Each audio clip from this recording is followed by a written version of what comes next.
አብዛኞቹ ክርስቲያኖች በየቀኑ ይጸልያሉ፣ በየእሁዱ ወደ ቤተ ክርስቲያን ይሄዳሉ። ነገር ግን አሁንም እግዚአብሔር በቀጥታ ኃጢአት ብሎ የሚጠራቸውን ነገሮች እያደረጉ ይመላለሳሉ። ግልጽ የሆኑትን ነገሮች አይደለም፣ ግድያን አይደለም፣ መስረቅን አይደለም፣ ረቂቅ የሆኑትን ነገሮች እንጂ። በጣም የተለመዱ ከመሆናቸው የተነሳ አሁን ላይ ማንም ጥያቄ ውስጥ እንኳን የማይከታቸው ልማዶች። እናም ዋናው ችግር በትክክል ይሄው ነው። ምክንያቱም መጽሐፍ ቅዱስ በግልጽ የሚያስረዳው ነገር ቢኖር እግዚአብሔር ለኃጢአት ቅናሽ ወይም ደረጃ አይሰጥም።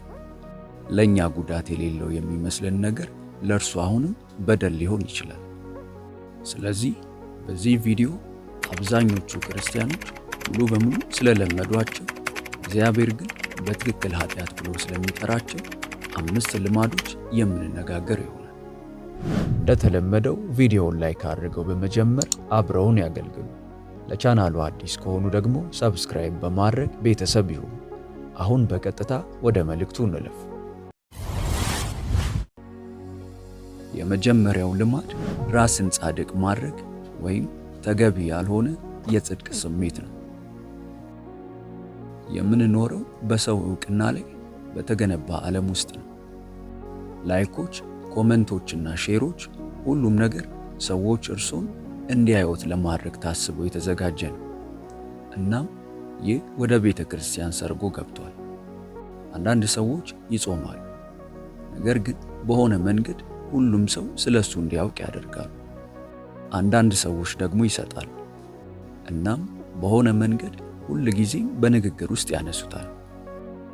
ኢየሱስ በማቴዎስ ምዕራፍ 6 ቁጥር 1 ላይ ይህንን በቀጥታ አንስቶታል። ለሰዎች ትታዩ ዘንድ ምጽዋታችሁን በፊታቸው እንዳታደርጉ ተጠንቀቁ። ወደ ፊልጵስዩስ ሰዎች ምዕራፍ 2 ከቁጥር 3 እስከ 4 ደግሞ ነገሩን የበለጠ ያጠብቀዋል። በራስ ወዳድነት ምኞት ወይም በከንቱ ውዳሴ ምንም አታድርጉ። ለታዛዥነቱ ጥሩ ስሜት እንዲሰማዎት ተመልካች የሚያስፈልገዎት ከሆነ ያ ትህትና አይደለም። ያ የእሁድ ልብስ የለበሰ የራስ ጽድቅ ወይም ግብዝነት ነው። ሁለተኛው ልማድ ደግሞ ጣዖት አምልኮ ነው። እኔ እኮ ጣዖት አላመልክም ብለው ከመመለሶ በፊት ጥቂት ቀስ ይበሉ። ጣዖት አምልኮ ማለት የወርቅ ምስሎችና የጥንት ሥርዓቶች ብቻ አይደሉም። በሕይወቶ ውስጥ የእግዚአብሔርን ቦታ የሚተካ ማንኛውም ነገር ነው። ስልኮ፣ ሥራው፣ ግንኙነቱ፣ አልፎም ተርፎ የራሱ ምኞት። ቆላስያስ ምዕራፍ 3 ቁጥር 5 በጣም ግልጽ ነው። ስግብግብነትን የጣዖት አምልኮ አይነት እንደሆነ ይጠራል። እናም ኢየሱስ በማቴዎስ ምዕራፍ 6 ቁጥር 24 ላይ ግልጽ አድርጎታል። ለሁለት ጌቶች መገዛት የሚቻለው ማንም የለም። ፈተናው ይህ ነው። ጠዋት መጀመሪያ ላይ የሚያስቡት ምንድን ነው? ሕይወት ሲከብድ መጀመሪያ ወደ ምን ትሮጣላችሁ? እግዚአብሔር እንድትተዉት ቢጠይቃችሁ ለመተው የምትቸገሩት ምንድን ነው? የእናንተ እውነተኛ መልስ ምንም ይሁን ምን ያ ምናልባት አምላካችሁ ሊሆን ይችላል። እስካሁን በመልእክቱ እየተባረኩ ከሆነ እባክዎን አንድ አፍታ ይውሰዱና ይህንን ያደርጉ። ቪዲዮውን ላይክ ያደርጉ። ቃሉን በቀጣይነት ተደራሽ እንድናደርግ ይጠቅመናልና። መልእክቱ ይቀጥላል። በዝርዝራችን ላይ ያለው ሶስተኛው ልማድ ማጉረምረም ወይም ማማረር ነው። ማማረር በጣም የተለመደ ከመሆኑ የተነሳ በተግባር እንደ አንድ ማንነት ወይም ፐርሰናሊቲ ታይፕ ሆኗል።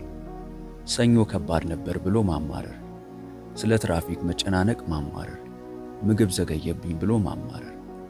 ነገር ግን እግዚአብሔር ከዚህ ነገር ጋር በተያያዘ የታሪክ መዝገብ አለው። እስራኤላውያን ከ400 ዓመታት ባርነት ገና መዳናቸው ነበር።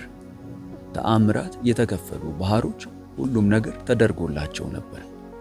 ግን አሁንም በምድረ በዳ አጉረመረሙ። እናም ነገሩ ለነሱ መልካም አልሆነላቸውም። ጳውሎስ በፊልጵስዩስ ምዕራፍ 2 ቁጥር 14 ላይ ማጉረምረምና መከራከር ሳይኖርባችሁ ሁሉን ነገር አድርጉ ሲል ጽፏል። አብዛኛውን ነገር አይደለም፣ ሁሉንም ነገር። ማማረር ማለት በመሰረቱ ለእግዚአብሔር የሰጠኸኝ አቅርቦት በቂ አይደለም ብሎ መንገር ነው። እሱ በከፍተኛ ድምፅ የሚገለጽ ምስጋና ቢስነት ነው። እናም ይህ የእርሶ የሁል ጊዜ ባህሪ ከሆነ እግዚአብሔር ጠባዩን እንዲቀይሩ እየጠየቁት ነው። አራተኛው ልማድ ሐሜት ነው። ማንም ሰው የሚያማ አይመስለውም። እነሱ ዝም ብለው አሳሳቢ ጉዳዮችን ያጋራሉ፣ ለሰዎች መረጃን ያደርሳሉ፣ ወይም ስሜታቸውን ለማውጣት ይነጋገራሉ። ነገር ግን ታማኝ እንሁን። ስለሱ የሚወራው ሰው ቢሰማው የማይመቸው ከሆነ ያ ሐሜት ነው።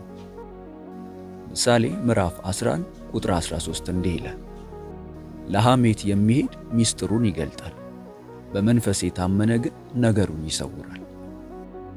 ይህንን ልማድ በተለይ አደገኛ የሚያደርገው በህብረተሰቡ ዘንድ ምን ያህል ተቀባይነት ያለው መሆኑ ነው። ሰዎችን ያስተሳስራል፣ እንደ መቀራረብ ይሰማል፣ ግን የውሸት ነው። እግዚአብሔር በሮሜ ምዕራፍ 1 ቁጥር 29 ላይ ሐሜትን ሊታሰቡ ከሚችሉ እጅግ የከፉ ኃጢአቶች ጋር አብሮ መድቦታል። ይህ ሊያስደነግጠን ይገባል። ቃላት ክብደት አላቸው። እናም እግዚአብሔር እያንዳንዱን ነጠላ ቃል እየተከታተለ ነው። አምስተኛው ጥላቻ ነው።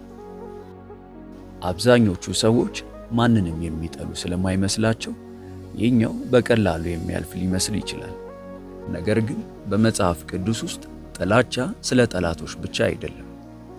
እሱ በጉዳቱ ምክንያት በአንድ ሰው ላይ እንደ መራራነት ይገለጻል።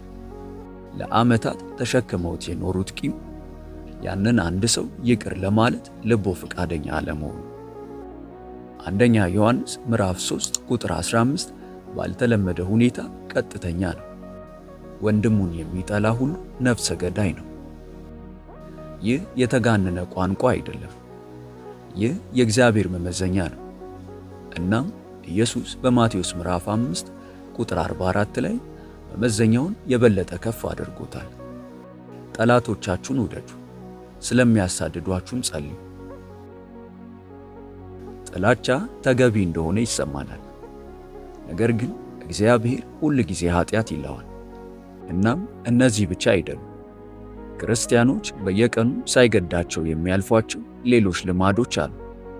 ቅናት፣ ሌላው ሰው ያለውን ነገር በዝምታ መጥላት፣ ስንፍና፣ በተለይም ወደ መንፈሳዊ እድገት ሲመጣ፣ ውሸት፣ ፍትወት፣ ይቅር አለማለት፣ በግማሽ ልብ ማምለክ፣ ከእግዚአብሔር ይልቅ ዓለምን መውደድ። በወቅቱ ከነዚህ መካከል አንዳቸውም ትልቅ ነገር አይመስሉም። ነገር ግን መጽሐፍ ቅዱስ በግልጽ የሚያስረዳው ነገር ቢኖር ትንሽ ኃጢአት የሚባል ነገር የለም። ያዕቆብ ምዕራፍ 2 ቁጥር 10 እንዲህ ያስቀምጠዋል፣ ሕግን ሁሉ የሚጠብቅ ነገር ግን በአንዱ የሚሰናከል ማንም ቢኖር በሁሉ በደለኛ ይሆናል። እግዚአብሔር የደረጃ አሰጣጥ ሥርዓት የለውም። ኃጢአት ኃጢአት ነው። እናም እያንዳንዳቸው አንድ አይነት ነገር ያደርጋሉ። በእርሶና በእግዚአብሔር መካከል ርቀትን ይፈጥራሉ። መልካሙ ዜናስ አንደኛ ዮሐንስ ምዕራፍ 1 ቁጥር 9 እንዲህ ይላል፣ በኃጢአታችን ብንናዘዝ ኃጢአታችንን ይቅር ሊለን ከአመፃም ሁሉ ሊያነጻን የታመነና ጻድቅ ነው። ይህ ምናልባት የሚሆን ነገር አይደለም። ይህ የተስፋ ቃል ነው።